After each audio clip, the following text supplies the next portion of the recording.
دیکھو نماز کی برکت کیا ہے. ایک بات آپ سے کہتا ہوں، کوشش کرو کہ نماز نیک آدمی کے پیچھے، کیونکہ حدیث پاک میں آتا ہے نیک آدمی کے پیچھے جتنے لوگ کھڑے ہوتے ہیں جب وہ سجدے سے سر اٹھاتا ہے تو اس نیک کے سر اٹھانے سے پیچھے جتنے کھڑے رہتے ہیں سب بخش دیے جاتے ہیں. بلکہ کبھی کوشش کرنا کہ زندگی میں کوئی ایک ہی نماز کسی اللہ والے کے پیچھے پڑھ لے.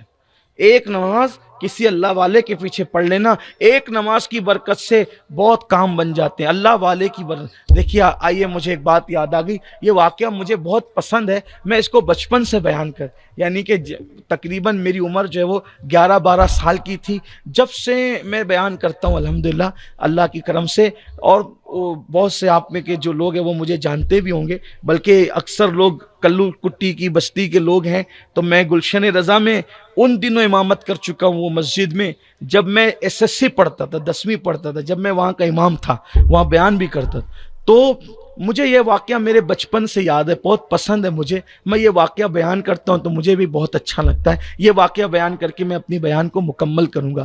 نماز کی برکت سے بڑے مجرم سدھرتے ہیں، بڑے سے بڑے پاپی سدھرتے ہیں. اس سلسلے میں ایک واقعہ کتابوں میں لکھا ہوا ہے اور کئی کتابوں میں ہے، لیکن اس کو میں اپنے الفاظ کے جامع میں علامہ ارشد القادری کے طرز پر اپنے الفاظ کے جامع میں کچھ تصرف کے ساتھ اور کچھ شرح کے ساتھ بیان کرنا چاہتا ہوں. کہتے ہیں کہ ایک دور گزرا اولیاء اللہ کے زمانے میں.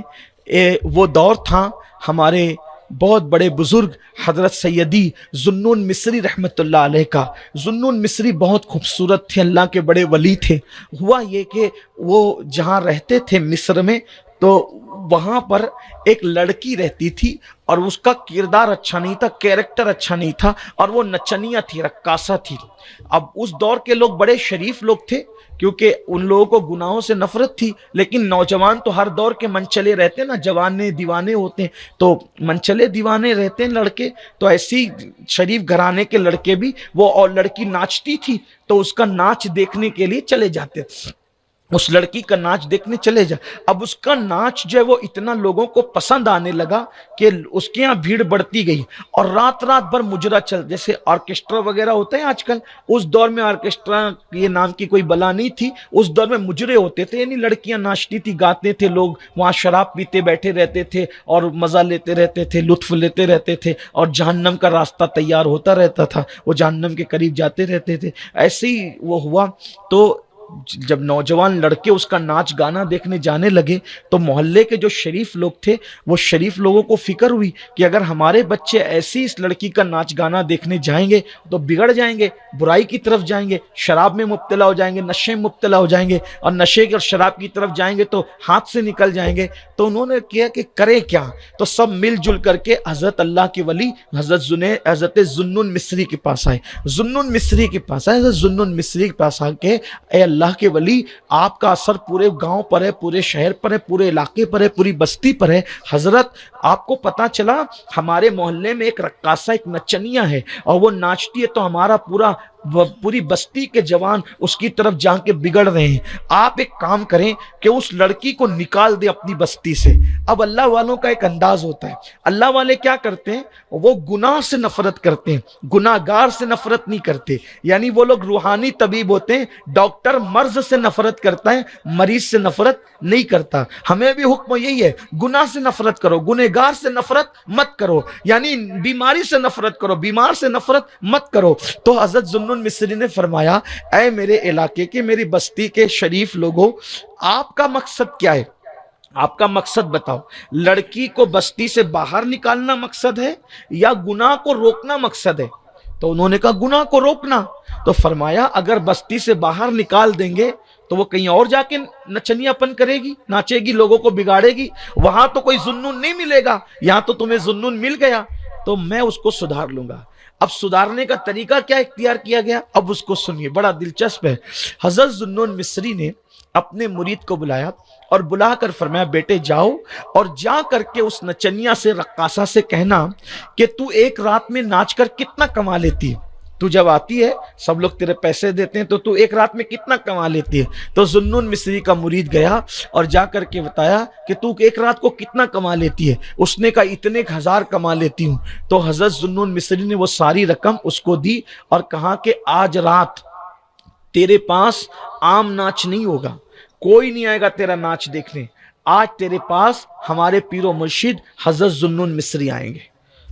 اب وہ تو خوش ہو گئی، اس نے سوچا کہ میرا ناچ اتنا متاثر کن کہ پہلے تو لڑکے لوگ میرے جو وہ دام تصویر میں اور دام فریب میں گرفتار تھے اور میرے ناچ کے شیدائی تھے، یہ اتنا بڑا ولی ذوالنون تسبیح مصلی چھوڑ کر کے میری طرف آ رہا ہے، میرے ناچ میں تاثیر کتنی ہے۔ وہ تو بہت خوش تھی، آج بڑی بنی سوری بھی تھی۔ حضرت ذوالنون مصری نے عشاء کی نماز پڑھی، کندھے پہ مصلی ڈالا، ہاتھ میں عصا لیا اور اللہ کی صدا لگاتے ہوئے اللہ کا فقیر چل پڑا۔ جیسے اس کے دروازے پہ پہنچے تو وہ کھڑی تھی استقبال کے لیے، سلام کیا۔ اور دیکھو اللہ والے کتنے کیسی بات کرتے ہیں، اللہ والے کیسے بھولے بھالے سیدھے سادے واقعی سچے سچے لوگ ہوتے ہیں۔ ان کے دل میں اللہ بستا ہے، ان کی نظر میں پاپ نہیں، ان کے دل میں چور نہیں، ان کے دلوں میں گندگی نہیں۔ جیسے ہی پہنچے وہ تو بہت حسن و جمال کا پیکر بن کے پتہ نہیں کیا کیا سوچ رہی تھی کہ ذوالنون آئیں گے تو کیا ہوگا اور ایسا ہوگا ویسا ہوگا، پتہ نہیں جو بھی سوچا ہوگا۔ لیکن جیسے ذوالنون پہنچے، ذوالنون نے سلام کیا اور سلام کر کے کہا بیٹی آج ہم نماز پڑھیں گے۔ کیا کہا؟ بیٹی آج ہم نماز پڑھیں۔ اللہ اکبر۔ جیسی بیٹی کا، آج کل تو لوگ بہن بیٹی کہہ کے بھی بہت کچھ گندے کام کر لیتے ہیں، کیونکہ لوگ ہی آج کل کے اللہ ماشاءاللہ گندے ہو گئے، ان کے دل میں شیطان بس گیا تو ان کو رشتے کا خیال نہیں ہوتا۔ لیکن جو ہے اس دور میں کسی کو بیٹی بہن ماں کہتے تھے تو پھر جس کو جو کہہ دیتے تھے زندگی بھر اس کو نبھاتے تھے۔ یہ بات یاد رکھنا۔ آج کل ہمارے ہاں کسی کو بھائی کہہ رہے ہیں اور دل میں اس کے لیے دشمنی ہے، یعنی منافق ہے۔ دوست تو کہہ رہے ہیں اس کے لیے دل میں دوریاں، منافق ہے۔ یہی سب ہے۔ پڑوسی کو کہہ رہے ہیں تو میرا بھائی ہے اور اس کو دیکھ دیکھ کے جل بھی رہے ہیں۔ نہیں، دیکھو زبان اور دل جس کا ایک ہوتا ہے وہی مومن ہوتا ہے، جس کے دل میں کچھ زبان پہ کچھ وہ منافق ہوتا ہے۔ منافق نہ بنو، اللہ سب دیکھ رہا ہے۔ ان اللہ لا ينظر الى صورکم والى اموالکم ولکن ينظر الى قلوبکم۔ اللہ نہ تمہارے چہرے دیکھتا ہے نہ تمہارے مال دیکھتا ہے، اللہ تو تمہارے دل دیکھتا ہے۔ دل میں کیا چل رہا ہے وہ سب دیکھ رہا ہے۔ تو یاد رکھنا، نیک بنو، سچے نیک بنو، دل کے نیک بنو۔ تو حضرت ذوالنون مصری نے کہا بیٹی آج ہم نماز پڑھیں۔ اس نے سنا بیٹی کا حضرت، اب وہ بھی تقدس میں آگے، حضرت یہاں تو جو آتا ہے وہ مجھے پاپ کی نظر سے ایسے دیکھتا ہے جیسے بھوکا دسترخوان کو، اور آپ مجھے بیٹی کہہ رہے ہیں؟ مجھے کبھی کسی نے آج تک بیٹی نہیں کہا۔ آپ نے فرمایا بیٹی یہی تو اسلام کا حسن ہے، یہی تو اسلام کی تعلیم ہے کہ جب کسی عورت سے ملاقات ہوتی ہے تو اگر وہ برابر ہوتی ہے تو اس کو بہن کا درجہ دیتے ہیں، چھوٹی ہوتی ہے بیٹی کا درجہ دیتے ہیں، عمر میں بڑی ہوتی ہے اس کو ماں کا درجہ دیتے ہیں۔ یہی شکل ہوتی ہے تین، جب ہم کسی عورت سے ملتے ہیں، بڑی ہے تو ماں کا درجہ، برابر ہے تو بہن کا درجہ، چھوٹی ہے تو بیٹی کا درجہ، چوتھا کوئی رشتہ نکاح سے پہلے اسلام اجازت نہیں دیتا۔ دیکھو یہ اسلام کا حسن ہے، اسلام کا تقدس ہے۔ اس لڑکی نے کہا مگر ذوالنون اے میرے حضرت میں نے تو کبھی نماز نہیں پڑھی، مسلمان گھر میں پیدا ہوئی، لیکن میری ماں جب وہ جوانی میں بیوہ ہو گئی تھی اور میں بچی تھی تو ہمیں کوئی مدد نہیں کرتا تھا، ہماری کوئی مدد نہیں کرتا تھا، ہمارا کوئی ساتھ نہیں دیتا تھا، تو مجبوراً میری ماں نے مجھے نچنیوں کے ساتھ بچپنے میں کر دیا۔ اب بچپنے سے ناچتے ناچتے میں اتنی بڑی رقاصہ ہو گئی کہ آج آپ میرے دروازے پر آئے مجھے نماز پڑھانے۔ میں نے کبھی نماز نہیں پڑھی، نماز کا نام سنا لیکن مجھے نماز آتی نہیں۔ تو حضرت ذوالنون مصری نے کہا بیٹی کوئی بات نہیں، بس اتنا کرو وضو کر لو اور میرے پیچھے کھڑی ہو جاؤ، میں جیسا کرتا ہوں ویسے ہی کرو۔ دیکھیے اللہ والوں کی شان، کیا کیا پھر ذوالنون مصری آگے کھڑے اور وہ دور پیچھے کھڑی ہے۔ حضرت ذوالنون مصری تلاوت قرآن کی کرتے ہیں، اور تلاوت جب آپ نے قرآن پڑھا تو قرآن بہت اچھا پڑھتے تھے حضرت ذوالنون مصری۔ قرآن پڑھا تو ایسی تاثیر کے ساتھ قرآن پڑھا کہ وہ رو پڑی۔ قرآن کا یہ معجزہ ہے آج بھی کہ کوئی اچھے سے قرآن پڑھتا ہے تو آنکھ میں آنسو آ ہی جاتے ہیں۔ وہ رو پڑی، پہلی بار وہ روئی اللہ کے لیے روئی، اللہ کے لیے. اور یاد رکھنا سب کو منانا مشکل ہے، رب کو منانا آسان ہے. بس 2 آنسو اس کو پیش کر دو، وہ من جاتا ہے، راضی ہو جاتا ہے. تو رو پڑی، وہ رو پڑی. ادھر ذوالنون مصری نے جب لوہا نرم دیکھا تو پھر ہتھوڑا مار دیا، اللہ اکبر کہہ کر کے رکوع میں گئے. رکوع کے بعد آپ بھی رو رہے تھے، سجدے میں سر رکھا، زبان سے سبحان ربی الاعلیٰ سبحان ربی الاعلیٰ کہہ رہے تھے، اور دل میں کہہ رہے تھے اے اللہ بڑی محنت کے بعد اس کو میں نے یہاں تک لایا ہے، مولا یہاں تک لانا میرا کام تھا، اس کے آگے سنبھالنا تیرے کرم پر ہے. یہاں تک لانا میرا کام تھا، اس کے آگے سنبھالنا تیرے کرم پر ہے. بس سبحان ربی الاعلیٰ کی صدائیں ہوتی رہی. نماز مکمل ہوئی، سلام پھرا تو وہ غائب تھی، نہیں ملی. ڈھونڈا، بہت ڈھونڈا، نہیں ملی. لوگوں سے ڈھونڈوائے نہیں، سب چھوڑ چھاڑ کے پتہ نہیں کہاں چلی گئی. 2 عالم سے کرتی ہے بیگانہ دل کو، عجب چیز ہے لذت آشنائی، شہادت ہے مطلوب مقصود مومن، نہ مالے غنیمت نہ کشور کشائی. اب لوگ اس کو ڈھونڈتے رہے، نہیں ملی. بہت دن ہو گئے، بہت دن بیت گئے. اب وہ قصہ پارینہ بن گئی، یعنی گزرا ہوا قصہ. لوگ کہتے ہیں کبھی ایک رقاصہ تھی، پتہ نہیں ذوالنون نے کیا کیا، کہاں کیا بولا، وہ تو غائب ہی ہو گئی، چلی گئی، ختم ہو گئی، ملتی نہیں. اب بہت دن ہو گئے، اس کا قصہ بھی دھیرے دھیرے لوگ بھولنے لگے. ایک رات کو حضرت ذوالنون مصری عبادت کرتے کرتے اچانک اونگ آئی. جیسے اونگ آئی تو کسی نے ان کو غیبی طور پہ کہا ذوالنون آج ہمارے دوست کا انتقال ہو گیا ہے، اگر تو ہمیں خوش کرنا چاہتا ہے تو جا اس کے جنازے میں شرکت کر. پوچھا کہاں ہے تیرا دوست؟ آپ فلاں غار میں. اب جب آنکھ کھلی تو صبح ہو رہی تھی، اذان فجر کی.